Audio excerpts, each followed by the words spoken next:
ભાદરવી પૂનમના મેળામાં ભક્તોનો ધસારો અંબાજી ખાતે જોઈ શકાય છે। છેલ્લા 5 દિવસમાં કુલ 22.35 લાખ ભક્તોએ મા અંબાના દર્શન કર્યા છે। છઠ્ઠા દિવસે પણ વિવિધ સંઘોનો મંદિરમાં અવિરત પ્રવાહ યથાવત છે। અત્યાર સુધીમાં 2500થી પણ વધુ સંઘ પહોંચ્યા છે અંબાજી। ભાદરવી પૂનમના મેળાની પૂર્ણાહુતિ બુધવારે છે। મેળાની સમાપ્તિ પહેલા માને નોરતાનું આમંત્રણ આપવા ભાવિકો પહોંચી રહ્યા છે। પરંપરાગત વસ્ત્રોમાં સજ્જ થઈને પહોંચ્યો રાજકોટનો ખોડિયાર મંદિર સંઘ। 10થી વધુ દિવસ પદયાત્રા કરી ભક્તોએ કર્યા માના દર્શન। ચાચર ચોકમાં શ્રદ્ધાળુએ બોલાવી ગરબાની રમઝટ।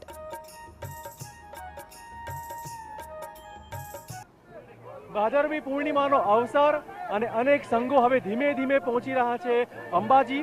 આવો જ એક સંઘ અમદાવાદથી આવ્યો છે, જેની સાથે છે 52 ગજની લાંબી ધજા। જોઈ શકો છો કેટલો ઉત્સાહ છે।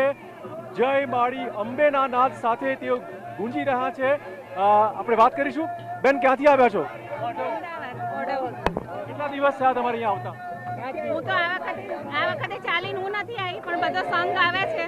બધા સાતમના દિવસે નીકળે, અઠવાડિયે આવી રહે, 7 દિવસે। કેટલા વર્ષથી તમે આવી રીતે પદયાત્રા કરો છો? 20 વર્ષથી ચાલુ છે અમારો સંઘ વાળોનો અંબિકાનગર પદયાત્રા સંઘ। 20 વર્ષથી અવિરત ચાલુ છે। કેટલી આસ્થા માતામાં?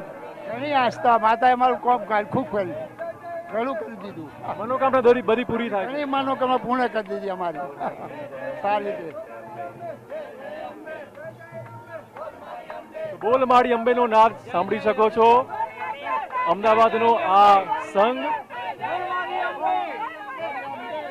હાજી, એક મિનિટ। બોલો, 25 વર્ષથી અંબાજી ચાલતા આવીએ છીએ। અમદાવાદથી। હું 21 વર્ષથી ચાલુ છું। 21 વર્ષથી અવિરત। અંબિકા સંઘ અમારો જ છે। વાહ વાહ વાહ, કેટલી આસ્થા માતામાં! ફૂલ। બોલો અંબે માત કી જય।